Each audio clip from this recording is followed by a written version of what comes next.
মানে একটা রাজনৈতিক দল নতুন আত্মপ্রকাশ করছে, মানুষের কাছে তাদের দাবি বক্তব্য তারা কি বলতে চাইছে বা করতে চাইছে। আপনি কোথায়? আপনাকে আমি দেখতে পাচ্ছি না, একটু আসুন না সামনে। এই যে ম্যাডাম এইখানে। ও আপনি, হ্যাঁ বলুন।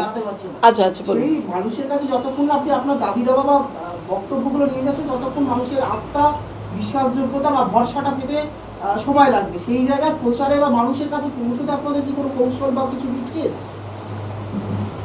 রণনীতি কৌশল কি কেউ কাউকে বলে দেয় নাকি, নাকি পাবলিক করে? সেটা কি সম্ভব নাকি? কৌশল তো ডেফিনেটলি থাকবে, কৌশল ছাড়া আবার কাজ হয় নাকি?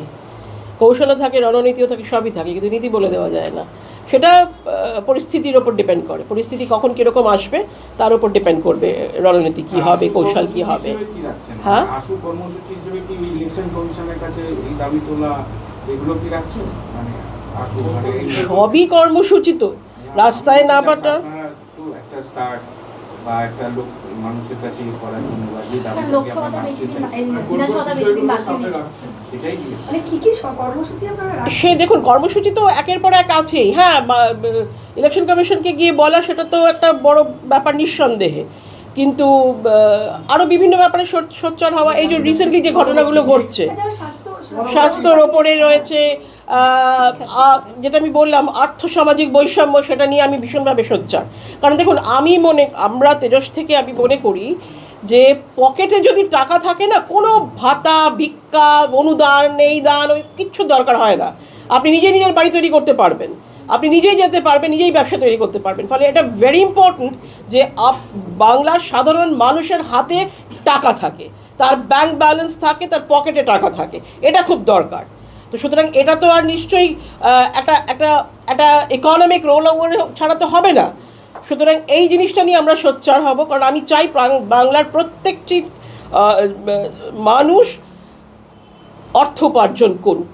যে অর্থ উপার্জন করলে তারা একটি সুন্দর, সুষ্ঠু, নিরাপদ, সুরক্ষিত জীবনযাপন করতে পারবে, বাইরে যাওয়ার দরকার হবে না, লক্ষ লক্ষ পরিযায়ী হওয়ার প্রয়োজন হবে না, সেই রকম অর্থ তারা উপার্জন করুক। এবং সেই ক্যাপাসিটি বাংলার মানুষ সর্বগুণ সম্পন্ন। আমাদের এখানে সব রকম ইনফ্রাস্ট্রাকচার আছে, যা দরকার। আমাদের এখানে প্রাকৃতিক সম্পদ আছে, যে ইনফ্রাস্ট্রাকচারগুলো হয়নি, যেগুলো হলে পরে আমাদের আরও বেশি করে শিল্প বা অন্যান্য জিনিস, অন্যান্য ব্যবসা বাণিজ্য লোক নিয়ে আসতে পারে, সেগুলো তৈরি করা দরকার। তাহলে আমার মনে এগুলো মোর ইম্পর্ট্যান্ট, এগুলো নিয়ে আমরা সোচ্চার হব।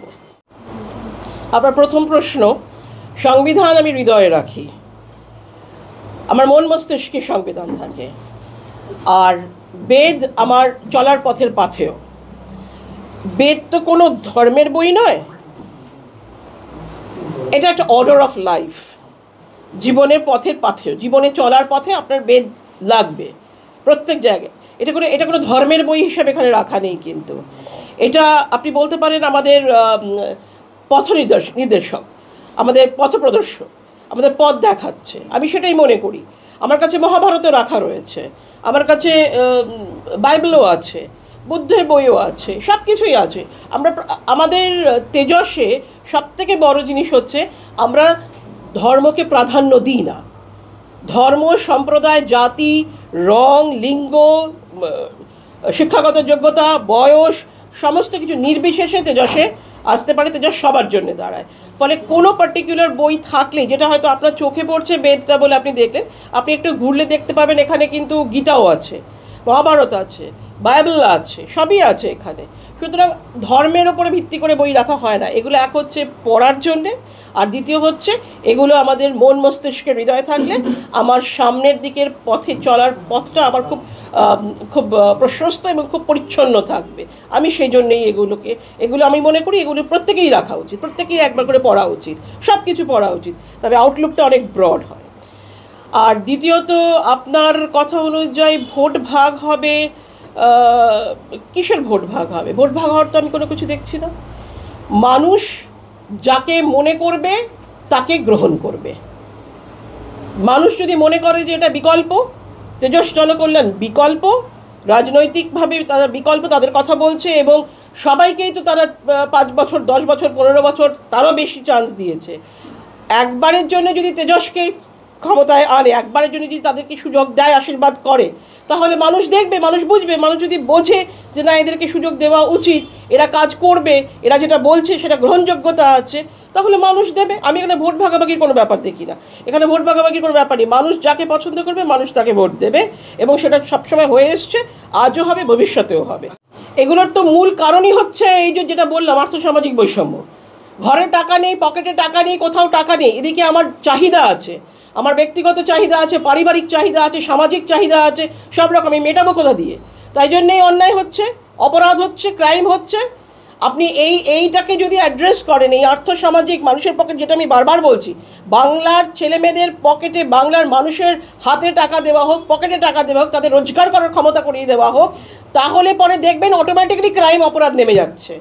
ক্রাইম অপরাধ তো হয় বিকজ মানুষের হাতে টাকা নেই। এইগুলো নিয়ে কি তেজস্বী রাস্তায় নামছে খুব শীঘ্রই?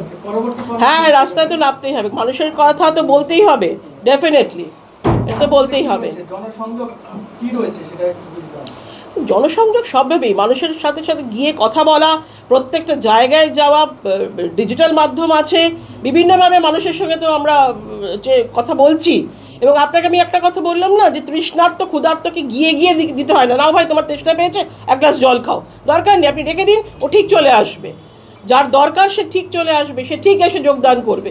সেভাবেই তো আমরা এতদিন ধরে চলছি, সেভাবেই তো তেজস্বীর এত সংখ্যা হয়েছে, সদস্য সংখ্যা। সুতরাং গ্রহণযোগ্যতা আছে, মানুষ নিচ্ছে, জনসংযোগ রয়েছে, তার সাথেও নিচ্ছে। আপনি বলছেন অবশ্যই যে মানুষের পকেটে ইকোনমিক ব্যালেন্স এলে, ইকোনমিক স্ট্রং হলে পরে সমস্ত কিছু অপরাধ দমন হবে, কিন্তু মহিলাদের নিরাপত্তার ক্ষেত্রে, বিশেষ করে আরজিকর কাণ্ডের পর, এটা কিন্তু একটা বড় মাত্রায় একটা কোশ্চেন মার্ক হয়ে দাঁড়িয়েছে। সিবিআই ইনকোয়ারি আমরা দেখছি, সুপ্রিম কোর্টের আমরা বিষয় দেখছি, এবং একদিকে প্রচুর মানুষকে রাস্তায় নেমে আন্দোলন দেখছি, আবার ডাক্তারদের সাসপেনশন দেখছি। তেজসের কি ভূমিকা হবে? যে কোনো ক্রাইমের দুটো অ্যাঙ্গেল থাকে, একটা হচ্ছে কাজকর্ম নিয়ে, idle brain is devil's workshop, আর একটা হচ্ছে হ্যাবিচুয়াল অফেন্ডার্স। এই দুটোর মধ্যে যে কোনো একটা হতে হবে, এখানে দুটোই আছে। আপনি আরজি কর বলুন বা যে ধরনের অপরাধী বলুন না কেন পশ্চিমবাংলায়, সেখানে এই দুটো অ্যাঙ্গেলই আছে। পকেটে পয়সা নিয়ে বেকার সারাদিন, আমি বললাম না, চাহিদা আছে, ব্যক্তিগত চাহিদা, পারিবারিক, সামাজিক, সব চাহিদা আছে, পকেটে টাকা নেই। আপনি একটা ছুরি মারলে পরে আপনাকে এত টাকা দেওয়া হবে, আপনি একটা এই ধরনের অপরাধ করলে আপনাকে এই টাকা, এখন তো ধার্য করে দেওয়া হয়েছে, বোম মারলে এই হবে, পাথর মারলে এই হবে। সুতরাং যারা এই ধরনের যুব সমাজ রয়েছে, যারা পারছে বাইরে চলে যাচ্ছে, যারা পারছে না তারা এইভাবে টাকা রোজগার করছে, কারণ টাকা তো রোজগার করতেই হবে, নাহলে এত হঠাৎ করে এত মাস্তানি বেড়ে গেছে কেন, এত অপরাধ বেড়ে গেছে কেন? সব জায়গায় দেখুন না আপনি, সেটা আপনি প্রমোটারি রাজ থেকে শুরু করে যাবতীয় যে কোনো গ্রাম বাংলায় প্রান্তিক জায়গায় আরও বেশি করে হচ্ছে, আর তার আজ শহরে পড়ছে। ফলে এটা তো রয়েছেই, মানুষের টাকা রোজগার করতে হবে, সৎ পথে টাকা রোজগার করার উপায় নেই, চাকরি বাকরি নেই, লগ্নি নেই, ব্যবসা নেই, তো রোজগারটা করবে কোথা থেকে? যেখান থেকে টাকা পাবে সেখানে রোজগার করবে। এটা গেল একটা ব্যাপার। আর একটা থাকে হ্যাবিচুয়াল অফেন্ডার্স, সেটারও একটা কোনো না কোনোভাবে লিঙ্ক থাকে।